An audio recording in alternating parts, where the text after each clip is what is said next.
In March of 2025, I watched Summertime Rendering. So this is an anime. It's 25 episodes long, and it is pretty great. This is a 4 out of 5.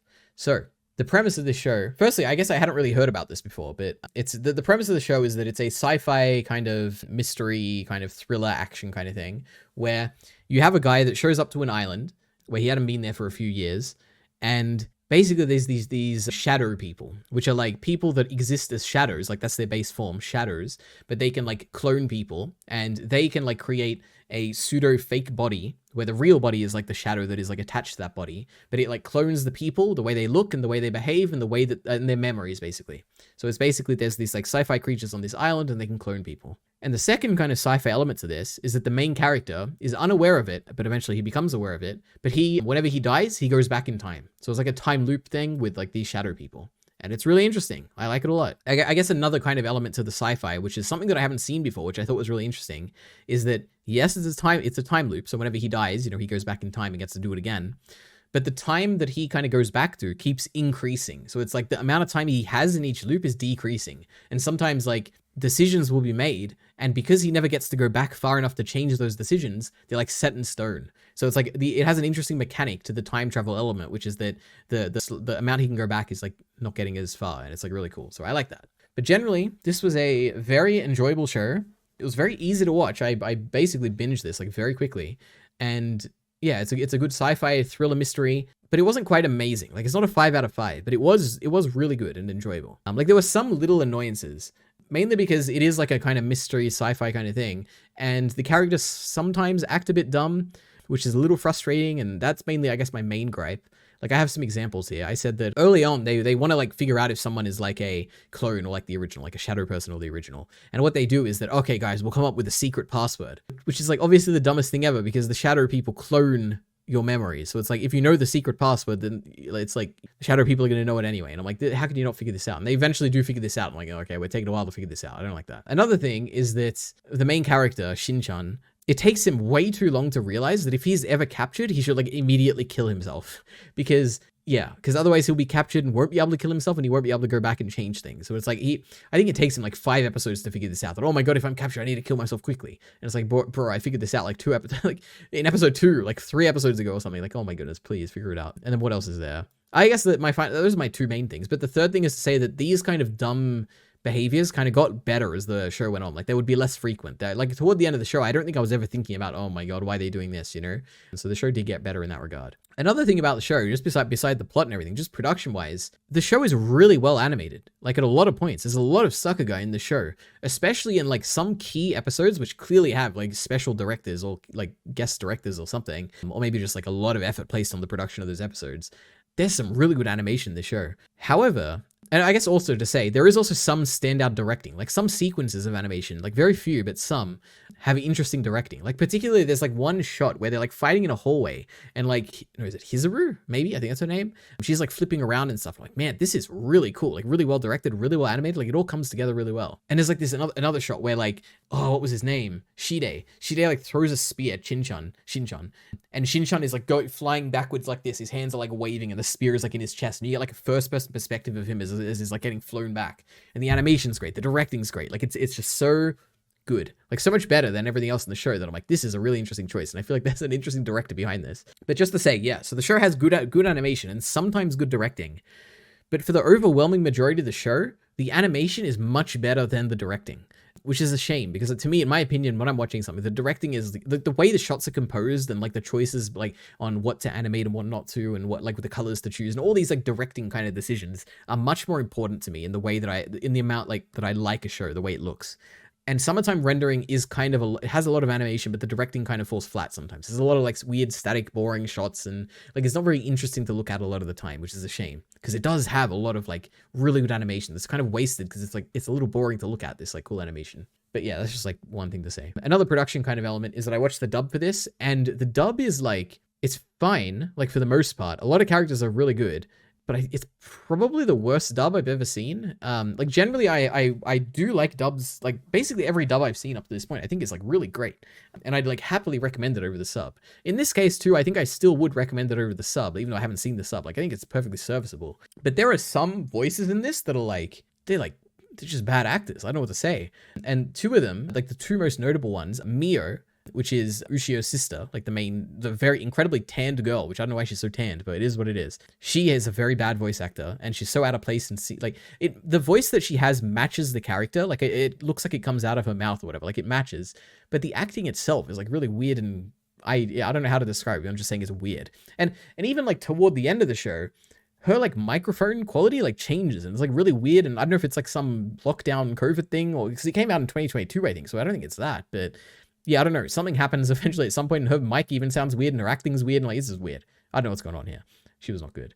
And also Shin-chan's best friend, which I don't know what his name is, but he is like everything he says, basically, it's meant to be serious, but because of the way he's delivering it, it comes across as like comedic. I don't know what to say. Yeah, he's a weird actor. I didn't like it. And even like Hizuru was like another one.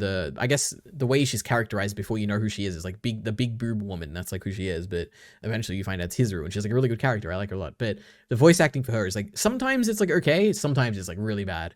So yeah. And this is coming from me, who likes every dub, okay? So I feel like if I have issues with this, I feel like a lot of people are probably going to have issues with this. So keep that in mind if you're interested in watching this. But yeah, so, you know, some weird dub performances. Yeah. What else is there? Oh, this is like another kind of overall thought, which is that the first episode of the show is kind of interesting, like in a bad way, which is that when you go into the show, the first scene of the first episode is very important. Like, and constantly when I'm watching the rest of the show, I'm thinking about the scene like all the time. Like, how's it going to tie in? What's happening there? Because the first scene makes it very clear that this is a sci-fi story. You have like these two characters that are talking on some abstract boat in the future or something, and Ushio gives him this sci-fi eyeball or something. And you're like, I don't know what's going on here. There's weird like staticky things, and she's talking about going back in time, and she's dead, but she's not dead. And it's like, okay, so we get like a sci-fi premise at the beginning of this episode, right at the beginning of the show. But then the rest of the first episode is kind of like a mystery, where it's like the appeal of the first episode to me is kind of like trying to figure out like what's going on. It's like you're like trying to be like, okay, what's going on here? Can I piece this together? It's like a detective kind of mystery is kind of what it feels like. But because the first like scene sets up that it's sci-fi, you don't get the satisfaction of being able to piece together or have hints at what's happening, because the answer's sci-fi and you don't know the rules of the sci-fi yet. So it's like there's no real reason to kind of come to a conclusion because you have no idea. And at the same time, you also, because of that first scene, you lose like, say for instance that maybe it was impossible to figure out or whatever, or if you didn't say we didn't have that first scene, then you could have just been constantly guessing, like, what's happening here, whatever, blah, blah, blah, blah, I have no idea. And then you could have the reveal that, oh my god, it's sci-fi, this is crazy, this is a crazy reveal. But because of the first scene, you never get that kind of feeling of like, oh my god, I can't believe this is a sci-fi story, the shadow people, this is crazy, because it was like revealed in the first scene. So I don't know, it's a bit of a weird first episode basically, because of that regard, or in that regard, but yeah, whatever. But just talking about the sci-fi itself, I don't think I really gave as much praise as I should have. The sci-fi in this is really good. Like the concept of the shadow people who can like clone your appearance and memories is really good. The idea that they are literally a shadow, and the shadow like kind of doesn't like touching other things, so whenever you like step on it, it'll move out of your way, and you're like, oh my god, there's a shadow person because their shadow just moved. That's cool. The fact that you can like pin them down by like shooting their shadow 3 times is like really cool. The fact that if you like hit them with a hammer, they explode because it's like they're a shadow. Like this is all cool stuff. The fact, like I said before, about the traveling back in time, but the fact that the time loop is becoming shorter and shorter every time. This is like, it's good stuff. I like it a lot. Oh, and there's also, I just saw my notes, there's one really cool scene, which is that randomly, like Shin-chan is like standing somewhere, he's like doing something, whatever, and then randomly he gets teleported to his room, and I'm like, whoa, what just happened? And you realize it's because he got sniped in the head, instantly died, and then woke up in the new place because the loop started again. And it's like, this is cool. I've never seen that done before, where it's like, you don't realize that he died. All you think is that he teleported because it happened so instantly. The death was so quick and he wasn't aware of it. It's really cool. There's some cool sci-fi in this, I have to say. And this is coming from someone who's seen a lot of sci-fi, okay? Anyway, another note is that Ushio is kind of like a secondary main character. She's the blonde girl in this screenshot here. And she starts off a little annoying, and it took me a while to warm up to her. But I did warm up to her, and I think my favorite scene in this show, which is the one on the screen here, is because of her and her voice acting and her like character, and I do like her a lot, but it did take me a while to warm up to her, so I thought I'd just mention that. Another thing that I like in the show is the general direction of the overall like plot, which is that initially you meet like the mother figure, which is Heine. And you think she's kind of like the root of all evil or something. And she was like the first shadow that came here and she's kind of evil or whatever. But by the end of the show kind of goes in an interesting direction, which is that it makes Heine a sympathetic figure. And instead of Heine becoming the villain, you've got Shide becoming the villain, who is her like second in command, or like the muscle to her brain or something like that. And I like it. It like portrays Heine as a kind of a sympathetic, like she's just like a little girl who's like struggled like in life because of the situation of her birth. And you've got like Shide, who's like a very selfish person, who is like who is a human who keeps like replacing his memories into his kids and like takes over their lives, and it's like he's very selfish and in a good villain. Like I like it. So I do generally like the kind of direction the show goes. But at the same time, it does kind of take away from the initial appeal of the show, which is that Shide is like this crazy, like, oh my god, he's got 4 arms and he's a shadow and he's crazy powerful, and oh my god, he's like pure evil or something. Like I do like that kind of Shide initially. So you do add that depth to him, which makes the show more interesting overall. But at the same time, it kind of does like be like, oh, I kind of miss when Shide was like this weird generic kind of villain guy. Yeah, so I don't know, but that's that. Another thing is that the show does the backstory of the Shadow people really well, or really interestingly, which is that you never quite find out what the Shadows are, where they come from, why they're here, stuff like that.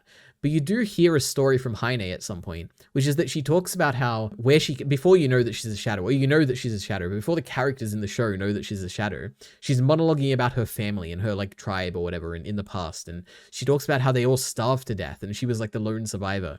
And obviously the people in the show don't know that she's talking about the shadow people, but we know it. And it's like, this is interesting. So she's kind of like, she kind of has a tragic backstory, which is that all of her people died and she like made it to this island and she's like the only shadow person that lives. And it's like, this is like, I like it. I like how subtle it is and they don't really bring it up ever again. It was cool. And it makes her a little bit more sympathetic, which is kind of cool. Heine is interesting. I like Heine a lot, basically. What else is there? I really like the final fight in the show, especially the setting for the final fight. It's like in this weird void with like abstract, like the sky is like red and it's like scattered into like weird swirls and stuff. And I think it looks really cool. Like aesthetically, it's like really cool, basically. It has some fantastic some fantastic direction. It's really great. I do like the final kind of action piece in the show. It's really cool. I guess just talking about like scenes that I like. The one I mentioned before is the one in this image here, which is when Ushio basically right at the end of the show, she decides to go back and like kind of, she wants to use her like last remaining time on this earth to kind of save Shin-chan and like basically rewrite the summer, re-render the summer, you know, summertime re-rendering or rendering up. And there's a really good, like, it almost gets to me, it almost made me tear up, I have to say, which is that the ending, the ED music is playing, which also the second ED music is amazing. Like it's one of my favorite ED songs like ever. I really like it a lot. The first one is also pretty good too, but the visuals for both of these aren't really that good, but the second one's probably better, but the second song is really good. Anyway, in the scene that I'm talking about, the ending music is playing and it's like so perfectly timed and oh my god, I'm like crying and stuff. And Ushio is going back and she's basically says, I need to hurry before this body disappears. And it's like kind of showing, I know I delivered that very terribly, but the voice actor does it really good and it like times with the music and everything. And it makes it feel like, oh my god, she's like putting in all her effort to like save the people, even at the cost of her own life, because she's not going to exist because she's not actually Ushio, she's a shadow. And oh my goodness, it's so great. Yeah, I like it a lot. Now, despite how much I like the scene, it is my favorite scene in the show. It's the one that got to me most emotionally. It definitely does fall flat in the sci-fi kind of the tie into the first episode. Because basically what you find out is that the teaser at the beginning of the first episode, which I'm constantly reminded of like throughout the show, I'm like, oh my god, how's this going to tie in? How's it going to tie in? It's going to be so good. Oh my god. The reveal is that basically Ushio from the rest of the show, like in this scene where she's going back in time, the Ushio that is here in that scene is the Ushio, like she goes back and she basically reenacts that first scene in the first episode. Like we're basically seeing it now in the proper chronological timeline. We just happened to see it out of order before. And now Ushio is going back. She's like kind of, she basically, it's a bit of a disappointment in multiple regards. One is that, okay, so the scene at the beginning is pretty much what we thought, which is that Ushio from the future is kind of giving the eye to Shin-chan so that he can go on and like proceed in the story that just happened. So it's like a predetermined kind of, it's a deterministic timeline thing where no one actually had any agency. And she also like goes back and records like messages for Hizuru that we've heard before and kind of shifts things in a way that so that the plot turns out the way it turned out. And it's like the most like, okay, so she basically sacrificed herself to make sure that the show turns out the way that we already saw it. And it makes it just feel like, oh, no one really had any agency. All the decisions were kind of pre-made already because like determinism. And it was like a bit of an unsatisfying conclusion to the plot, I guess. I don't know. But that aside, the actual scene itself was really great. But however, another kind of, again, like I'm saying, this is a 4 out of 5, not a 5 out of 5. And one of the reasons is that the final episode, there was a lot in the final episode I didn't like. This entire show, you're going on a journey, right? Where you're seeing all these characters and you're seeing them a bunch of times in different settings. They're dying sometimes. They have their hopes and wishes that you see when they're like right before death and then they get a second chance and blah, blah, blah, blah, blah. You see a bunch of characters. Some of them die even. There's a lot of characters that die in this. Well, I don't know about a lot, but there's like a few characters that die in this, like forever, like permanently. And the final episode is basically now that Ushio has gone back and she's rewritten things, everyone gets to live. There's no shadows. Ushio's alive. Like all these characters that died are back. Ryunosuke is never merged with Hizuru because Heine wasn't involved in anything and blah, blah, blah, blah, blah. Okay. And to me, because I was so invested in like the characters at this point, because I'd seen them so much up to this point, I was looking forward to seeing them happy, but also to, which is what we get, but also I was hoping that the main character Shin-chan would kind of feel like, I was hoping to see some moments where he's like, he truly understands, like he values the people now and he sees them and he's like, oh my God, I'm so happy you're alive. Like I was hoping to see a scene where he meets Ushio and is like breaking down crying because he's like so happy that Ushio is alive now because she wasn't alive before, but oh my God, you're alive, oh my God. And when she meets like Rie, she can be happy, he can be happy that Ryunosuke is like has his own body now. And when he meets Haine as like a little girl, he can be happy that Haine is just living as like a normal little girl now. But we're robbed of these emotions because he doesn't remember anything. It's like he has vague like recollections of the past, but Shin-chan doesn't remember the times that he went throughout the rest of the show.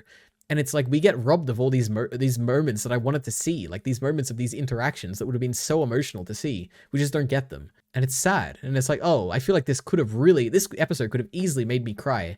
Like if you built it up and had like good music and emotional moments and Shin-chan reacting to seeing Ushio for the first time again. It's such a shame that they took away these moments by getting rid of the characters' memories. Now, obviously right at the end, they do get the memories back, but it's literally the final like shot of the episode, which is that, oh my God, the fireworks go off. Oh my God, we remember everything. But at that point, it's a bit too late because I'm like, oh, the emotional moments have already happened. And like, I mean, we've already missed the emotional moments, or they never happened. And it's such a shame. The show just ends and it's like, oh my God, they remember now. The end. I'm like, oh, I wish I saw like kind of the after he remembered, like what was his interactions with people, you know? Anyway, but the show does one thing which saves it, like this final kind of all the stuff I was just complaining about, which is that throughout the episode where Shin-chan is kind of having like half kind of vague recollections of things, not quite remembering things, he has this brief moment where he talks about like everyone is happy and summer's coming to an end and this is great. But despite this, he says he feels pained and he feels lonely all the same now that summer has ended. And I'm like, oh, okay. So maybe it is a shame to be getting robbed of these emotions or whatever, but at least Shin-chan is aware of it, that he's not getting to feel the emotions that we were hoping to feel. And it's like a little bit tragic. And I'm like, oh, okay, the show kind of saves it a bit. I obviously would have preferred to get those emotional moments, but at least the show is kind of aware that they are robbing us of these emotions. And it's like, oh, Shin-chan is feeling that too, you know? Oops. So yeah. Now I have a few miscellaneous notes, okay? One, there's a lot of fan service in this show. I'm not like for or against it or anything, but it's just a notable thing. It felt a bit unnecessary, but you know what? It's fine. Whenever I see it, I'm like, oh, okay, fan service, interesting. Another thing is episode 15, which is the one where they're like fighting in the gymnasium. This is like so much better in terms of directing and animation than any other episode in the show, that it's like clearly there was like some, I don't know if they like, it's maybe a really famous chapter of the manga or something and they put like a lot of attention into it, or if there was like an interesting director that was like assigned to this or something, like a famous director, but it was like so much better than the rest of the show basically. So yeah, just keep that in mind, I guess. Another thing is this is my second Disney Plus anime. The first one was Heavenly Delusion, which is my favorite anime, and this is my second one, but it was perfectly fine, I guess. The interface for like Disney Plus is a bit slow and the quality can be a bit bad, but it was fine. It was perfectly serviceable. What else is there? Well, one funny thing the show does is that whenever you see people on TV in the show, like the TV within the actual show, it has like real life people like us, like on their TV. And it's like, oh, these animated people are watching real people. This is funny. I like that gag. It was very funny. What else is there? Oh, there's like a lot of yelling of like, you're meant to be like really quiet in this so you can like talk about secrets, right? In the show. Like there's a lot of like, oh my God, we can't tell this person this because what if they're a shadow person, blah, blah, blah, blah, blah. And they're like inside a house and they're like yelling and it's like, oh my God, these rooms must be incredibly soundproof because they're yelling so loud. It's like a Death Note thing where it's like Light is like monologuing in his room and it's like, whoa, can they hear him? Like, should he be a bit quieter? This show does that, but like way worse, where it's like they're screaming things they shouldn't be screaming. Nope, it's crazy. Anyway, what else is there? But actually, however, there is one thing I just saw in my notes, which is that there's a scene where they're like yelling inside the house and it's like they're trying to hide something from Mio. So they're like trying to like, I don't know why they're yelling if they're trying to hide it from someone, but then you get like an insert shot to Mio who they're trying to hide the stuff from. And she's like got her headphones in and she's like watching this like a YouTube video or something. I'm like, oh, this is so funny. You know, that's why she can't hear them because she's like got her headphones in. That was kind of funny. I like that. Another thing is that Shin-chan, the main character, he has this catchphrase that he says all the time, or a perspective to life, which is that he talks about how he needs to take a step back when he's in trouble and think of the bigger picture. As a character thing, this is really good. Like, I like it. It's like you kind of hope to see characters like this, that whenever they're in a pickle, they don't like freak out. They don't like make irrational decisions. They take a step back, they see things from the bigger picture, and they like act on that. It's cool. But he says this a lot. Like, I need to step back and think of the bigger picture. And it sounds a bit goofy sometimes. It's like, oh, it's a bit like, it's like really good and logical and character-wise it's great, but it's a bit goofy. So I just have to say that. Another kind of element, which is more like a Japanese cultural thing, I think, which is that there's a scene in the show where we're meant to be annoyed or like, sorry, we're meant to be like emotionally upset at the fact that Haine, who's the shadow person, is eating or consuming the dead bodies of people, like the corpses, instead of the alive people. or not instead of, but like even when they're basically going to sacrifice Ushio's body, they're gonna, well, not sacrifice. Let me take a step back. Let me think from the bigger picture here. The Shadow people are eating the corpses of people. And there's a plot like kind of element in the show, which is like, oh my god, the Shadow people are gonna eat Ushio's body. We can't allow that. That's so disrespectful and so bad. And me as the audience, I'm like, oh my goodness, who cares? It's a dead body. And separate to that, if they're like sustained on the dead bodies, it just means they're not eating real people. Like, what do you prefer? Like, do they go and eat real people? Like, just let them have the dead bodies, man. Jesus. So anyway, there's that. I already talked about the really cool shot of him like getting sent back flying, and you see a POV. That was really cool. And my final note, miscellaneous note on Summertime Rendering, is that there's Mio, who's a character with a bad voice actor, I might say. She's a character, and then later on in the show you get like a shadow version of Mio, and like she's on our side because Ushio like corrupts her so that she's like part of the good guys. She's really cool. She's like cool, she's calm, she's collected, she's capable. I like her a lot. I liked Shadow Mio. So yeah, but that was Summertime Rendering. This was an interesting show, 4 out of 5.